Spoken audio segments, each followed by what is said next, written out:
नमस्कार दोस्तों। यार सच में अर्नब ने सही नहीं किया। मतलब यार खैर छोड़ो। उससे पहले बात करते हैं गुलामों की। ये जो गुलाम हैं इनके पिछवाड़े ऐसे जले हैं, पूछो मत। इस बार बरनौल नहीं, पूरी की पूरी बर्फ की सिल्ली की आवश्यकता पड़ी है। मित्रों, यहाँ एक कंफ्यूजन है। मतलब गुलाम किस बात के लिए नाराज हैं, किस बात का इन्हें दुख है?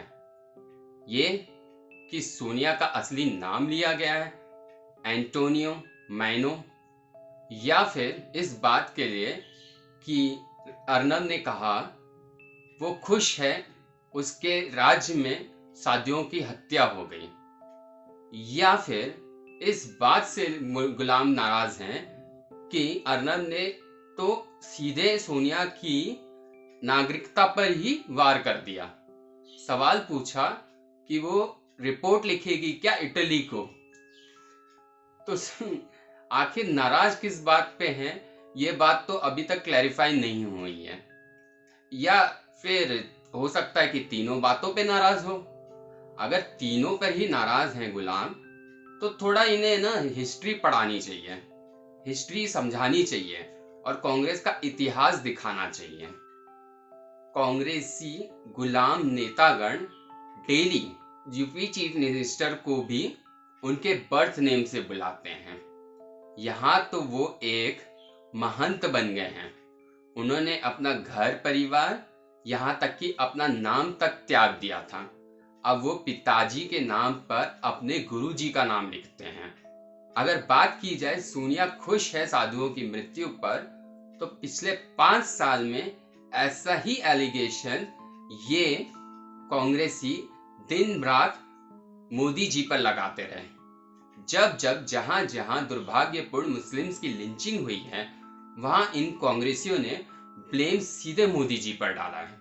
हर बार पूछा है कि मोदी जी इस पर कोई शोक संदेश क्यों नहीं दे रहे हैं, कोई ट्वीट क्यों नहीं कर रहे हैं। मोदी जी ने कोई शोक संदेश नहीं दिया है, इस पे इतना बवाल कटा है कि पूछिए मत।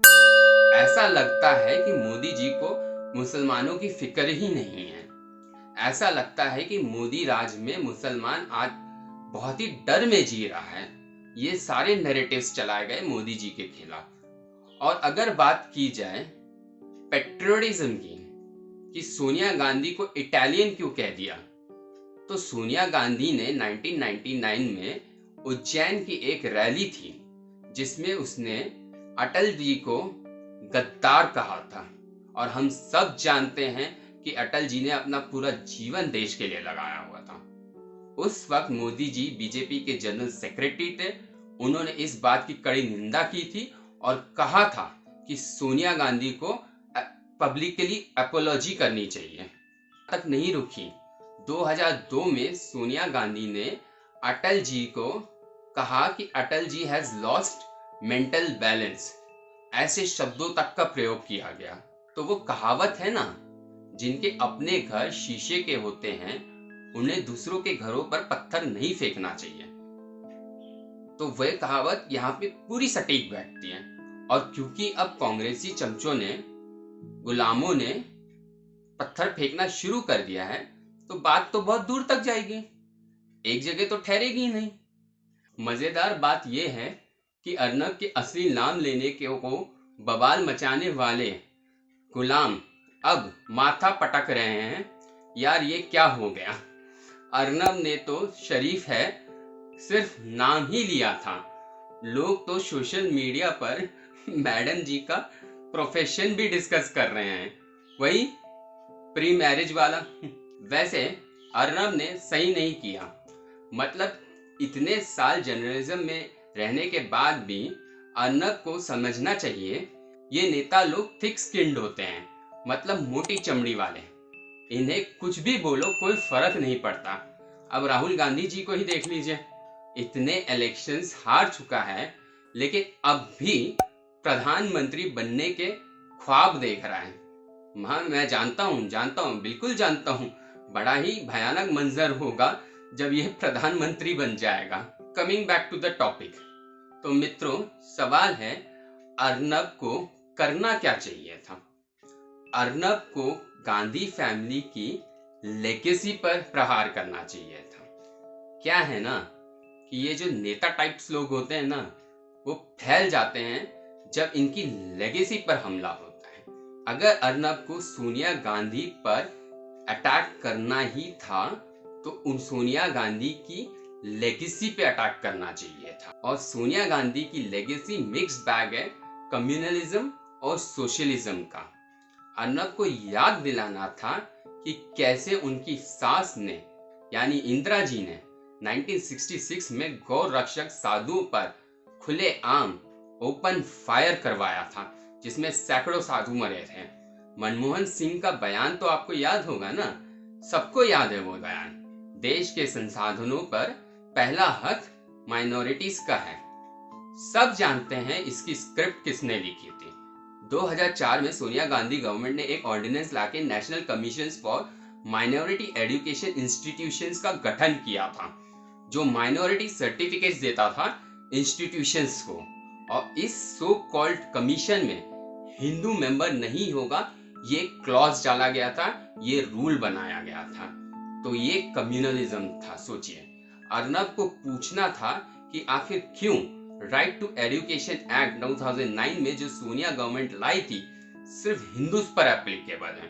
अर्नब को सवाल पूछना चाहिए था कि सेकुलर बजट में 15% communal target for religious minorities क्यों रखा गया है।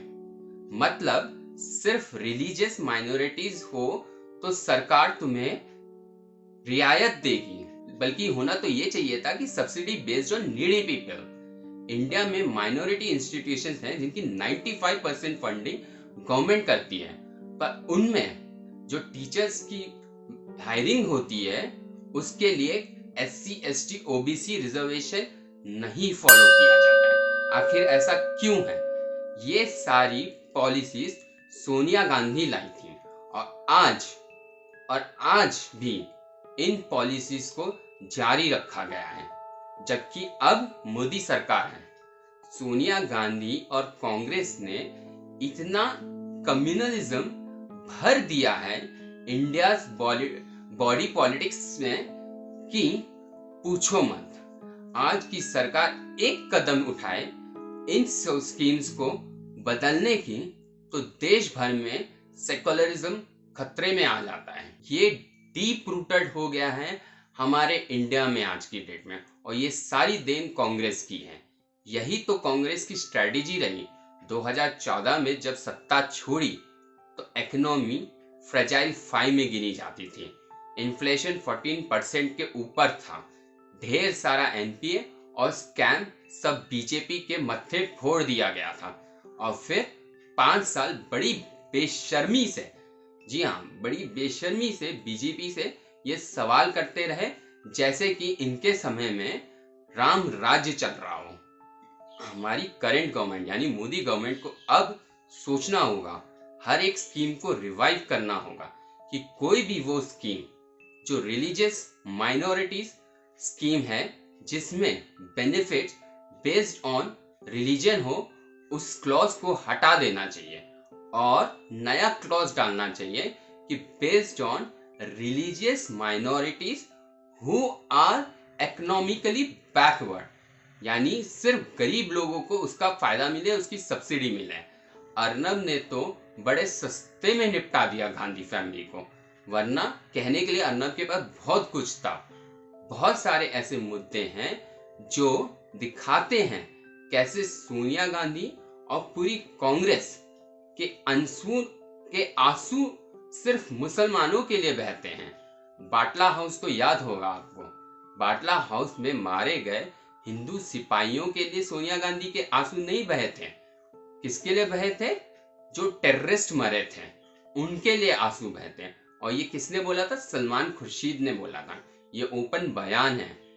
खैर, ये सब हिंदुस्तान की राजनीति में चलता रहेगा।